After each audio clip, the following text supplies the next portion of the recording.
To je v bistvu nadgradnja modela D300, ki ga že poznate, ki je bil predstavljen skupaj z D3 in je res vrhunsko orodje v formatu DX. Torej, še vedno uporabljamo DX senzor.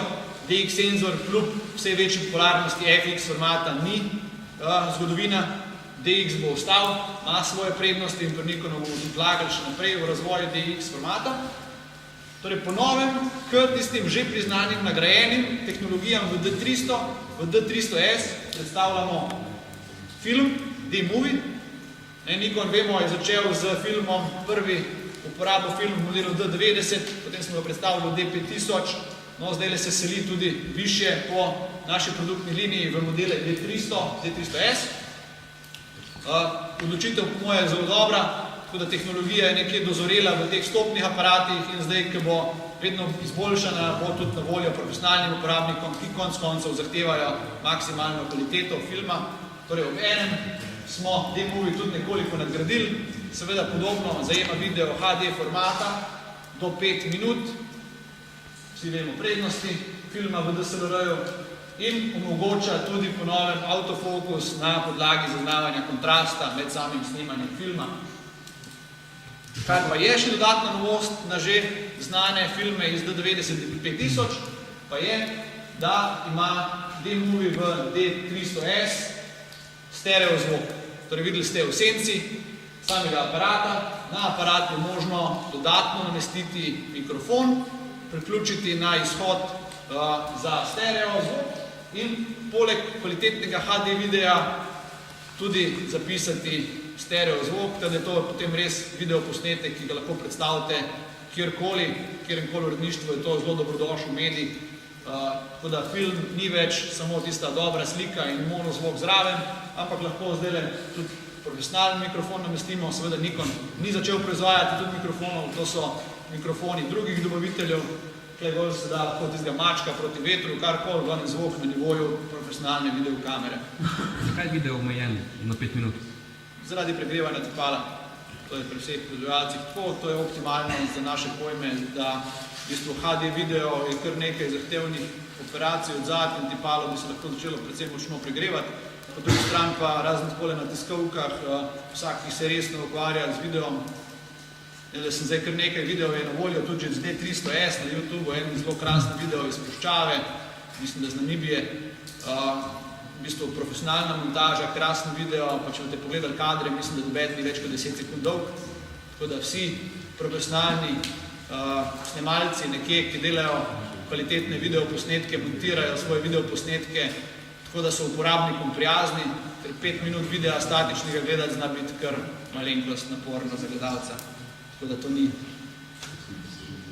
Malenkost je izboljšana tudi odzivnost, hitrost samega aparata, torej D300 ima 6 posnetkov na sekundo, D300S 7 posnetkov na sekundo, že z samo baterijo, z dodanim MBD10 držalom, gripom, pa do 8 posnetkov na sekundo.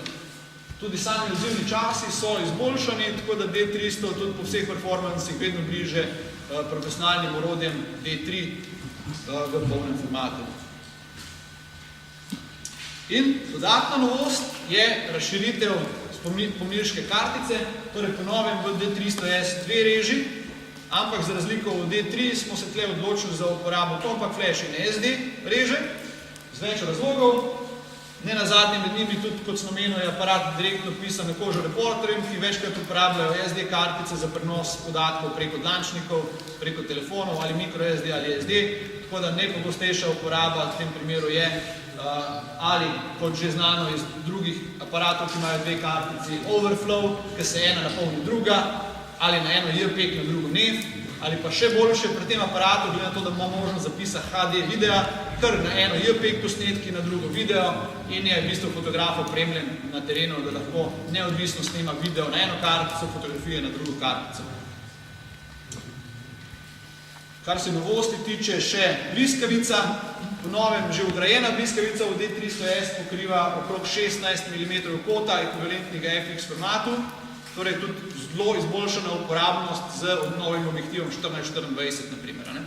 Vemo, da 14-24 je kar velik objektiv in kar nekaj meče sence z uporabo vgrajenega fleša. Dodatno pri D300S, kljub temu, da je imel funkcijo Live View-ja, je bil gumbek za nastavitev Live View-ja nekje gor na koleščku. Po novem je to omogočeno na samem ohišju z gumbom za Live View in pa tudi smerni gumbek, ki je spremenjen, tokrat malo v sredini, potrditveni gumb okrog tega izbirnika. Pri D300 ste mogli komplet gumb stisniti noter, tle imate pa poseben gumbek za potrditev v sredini. Dve novi funkciji, še Quiet Mode, lahko potem poskusite, zelo zanimiva funkcija za okolja, kjer je potrebna tišina. Tukaj v jami sicer tišina je fajn, ampak ni tako nujna, na kakem koncertu ali gledališki predstavi, krstu, porokah, pa pridejo tihe operacije, fotoaparata kar prav. Tako da v bistvu deluje v dveh sklopih. Prva je, da dvigne zrcalo s pritiskom na sprožilc. To je en del zvoka, drugi je pa, ko spustiš zaklop, to pa je, ko sprostiš palec. Že sami obe operaciji sta stišani, če pa to znamo ustrezno stajmirati, pa je res precej diskreten način fotografiranja. Dodatno pa so tudi spremenjena vratica za pomnilniške kartice, torej so v stilu D700 na potek. Glede same povezljivosti, HDMI priklop in nov izhod za mikrofon, jasno, tako da tle ni dosti novosti, razen te nove reže. V D300S pa seveda predstavljamo tudi vse ostale tehnologije, ki so bile že prej znane iz D300, ki so bile tudi nagrajene za tipa nagrado, torej svetovno priznane novosti. To so 12-milijonsko CMOS tipalo, z res dobro ISO občutljivostjo, vrhunskimi specifikacijami, kar se tiče šuma za reporterje, X-Speed procesor, samodejno multicam 3500 DX ostrenje z 51 autofokusnimi točkami, vsaka izmed njih je individualno nastavljiva. No, to mislim, da je v svetu profesionalnih aparatov kar najgostejši vzorec autofokusnih pol, torej na DX formatu 51 točk, sredinskih 15 križno občutljivih, tako da, kar se autofokusa tiče, mislim, da je to aparat, ki mu ni para tudi. Pri ohišju ne velja zgubila sploh besed, ohišje je enako kot D3, D300, zgrajeno iz magnezije, zlitine, torej zelo odporno, enako kot grip, ki ga lahko damo dol iz istega materiala, zelo odporno in na udarce in na uporabo, obenem pa so vsi kontakti, vsi gumbki zaščiteni z v bistvu tesnili, tako da so tudi na vlago odporni, seveda tale vlaga v jami ni tako in tako problem ni pa tudi dež, ali pa tudi če slučajno aparat se za kako sekundo kakšne bolj vode ali kam pomoči tudi preživi preizkušeno.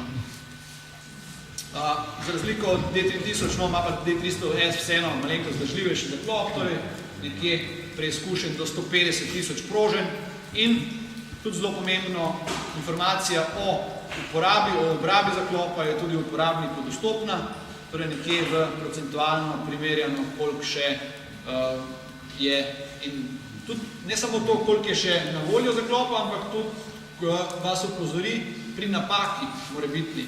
Torej, aparat sam testira tudi odzivne čase zaklopa in če zazna, da se ti od normativov odstopajo, kljub temu, da vi tega na fotografiji še niste zaznali.